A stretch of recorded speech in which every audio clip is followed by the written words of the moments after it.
அன்புடன் நான் அவர்களை வேண்டுகோள் வைத்தேன். வருகின்றேன், வந்து நிகழ்ச்சியை சிறப்பித்து உங்களுடைய பவனான மாநாட்டை சிறப்பித்து விட்டு உங்களுடைய சாதனையாளர்களெல்லாம் விருது வழங்கிவிட்டு தேவரையாவுடைய சிலையை திறந்து செல்கின்றேன் என்று வாக்குறுதி கொடுத்தார்கள். சொன்னது போல் வராமல் மட்டுமல்லாமல் ஒரு மணி நேரம் முன்னதாகவே வந்து இந்த நிகழ்ச்சி மழையினால் எங்கே பாதித்து விடுமோ என்று, ஏனென்றால் மழைக்கும் நமக்கும் எப்பொழுதுமே ஒரு உறவு உண்டு. ஏனால் கஷ்டத்தை தவிர எதுவுமே பார்க்காத ஒரு தலைவர் நான். எப்பொழுதுமே பசுமனுக்கு நான் செல்லுகின்றேன் என்றால் அங்கே கொட்டு கொட்டு என்று எப்பொழுதும் கொட்டாத மழை கொட்டி கொண்டிருக்கும்.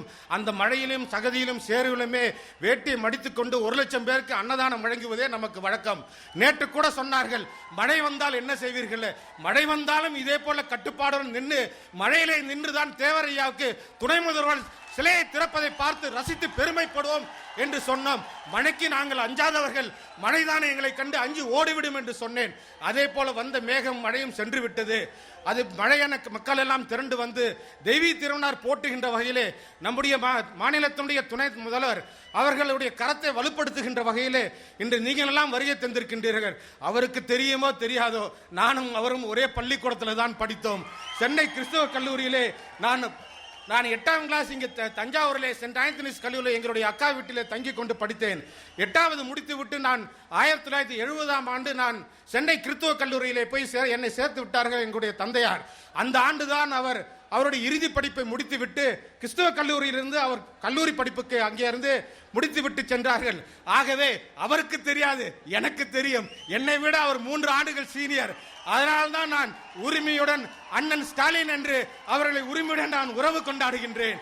ஆகவே அவருக்கு ஞாபகம் இருப்பது வாய்ப்பில்லை. ஏனென்றால் அவர் என்னை விட சீனியரானவர், எல்லாத்திலும் சீனியர் தான், இங்கு கூட சீனியர் தான். அதனால்தான் சீனியரை வைத்து நான் சிலையை திறக்க வைத்து அந்த பெருமையும் மகிழ்ச்சியும் நாம் எல்லாம் ஒன்று சேர்ந்து அதை அனுபவிக்க வேண்டும் என்பதற்காக தான் துணை முதல்வருடன் சேர்ந்து இந்த சோழ மண்டலத்திலே நம்முடைய தென்னாட்டு சிங்கத்தினுடைய சிலையை திறந்து வைத்து அருமை பெருமை எல்லாம் நாம் அடைகின்றோம். ஆக உறவினர்களே, அவர் மட்டுமல்ல, அவர் பக்கத்திலே உட்கார்ந்து இருக்கின்றாரே SS பழனி மாணிக்கம், அவர் நான் பச்சைப்பன் கல்லூரியிலே PUC படிக்கின்ற பொழுது MA 1ஆம் ஆண்டு படித்தவர் தான். அவரும் 32 ஆண்டுகளாக எனக்கு நண்பர், உறவினர், அதே போல சகோதரமாக இருக்கக்கூடியவர் தான். அதே போல நம்முடைய டாக்டர் VVR சொன்னது போல மேடையில் இருப்பவர்கள் எல்லாமே திராவிட பாரம்பரியத்தை சார்ந்த, திராவிட முன்னேற்ற கழகத்தை சார்ந்த அத்தனை பேருமே என்னுடன் 40 ஆண்டுகள் பழக்கம் என்று சொல்லுகின்றார்கள். நீங்கள் இவர்கள் மட்டுமல்ல, நாங்கள் எல்லாம் போற்றுகின்ற அன்பில் தர்மலிங்கம் போன்றவர்கள், மன்னை நாராயணசாமி போன்றவர்கள், தியாகராஜ காடுவெட்டியார் போன்றவர்கள் எல்லாம் திராவிட முன்னேற்ற கழகத்தினுடைய குடும்பத்திலே இருந்தவர்கள், அந்த குடும்பத்திற்காக உழைத்தவர்கள். அப்படிப்பட்ட ஒரு குடும்பத்தோடு சேர்ந்துதான் குடும்ப நிகழ்ச்சியாக, குடும்ப விழாவாக எங்களுடைய தெய்வீக திருமன் தேவரையாவுடைய திற சிறப்பு நிகழ்ச்சியிலே நாங்கள் கலந்து கொள்கின்றோம். அவர்களையும் அழைத்திருக்கின்றோம். ஆக உரிமையுடன் நீங்கள் வருகை தந்து எங்களை சிறப்பித்து பெருமைப்படுத்தி தெய்வீக திருமன் தேவரையாவுடைய சிலையை திறந்து வைத்து எத்தனையோ கூச்சல் குழப்பங்களும் கூட அமைதியாக புன்முறுடன் இதே போலதான் சட்டமன்றத்திலையும் இதே போல அமர்ந்திருந்து அந்த அனுபவம் அவருக்கு ரொம்ப அதிகம். ஆகவே இதே போல எதையும் அமைதியாக நிதானமாக உட்கார்ந்து கொண்டு சிரித்துக் கொண்டு கையை அப்படி வைத்துக் கொண்டு அவர் நிதானமாக அத்தனை பேரும் பார்த்து கொண்டு இருந்ததை அருகில் உட்கார்ந்து நானும் பார்த்து ரசித்தேன்.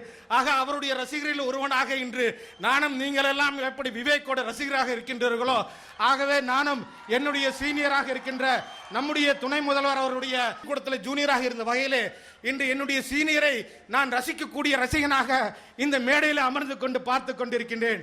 ஆக நான் சொன்னேன், எப்பொழுதுமே சொல்லுகின்றேன், நாங்கள் இன்று ஒரு நிலை, நாளை ஒரு நிலை இல்லை. நாங்கள் திராவிட முன்னேற்ற கழகத்திற்கு குறைந்தது நான் 25 ஆண்டுகளாவது உறவோடு இருக்க வேண்டும் என்றுதான் இந்த தோழமை ஏற்று வருகை தந்திருக்கின்றோம். அந்த உரிமையை தான் நான் அடைத்தேன். என்னுடைய அழைப்பை ஏற்றுக்கொண்டு துணை முதலமைச்சர் வருகை தந்து சிறப்பித்து பெருமைப்படுத்தியிருக்கின்றார்கள்.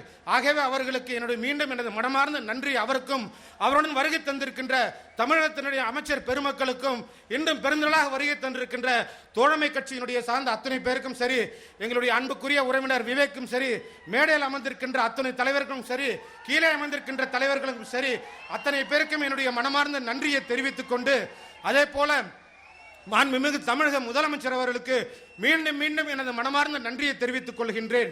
நம்முடைய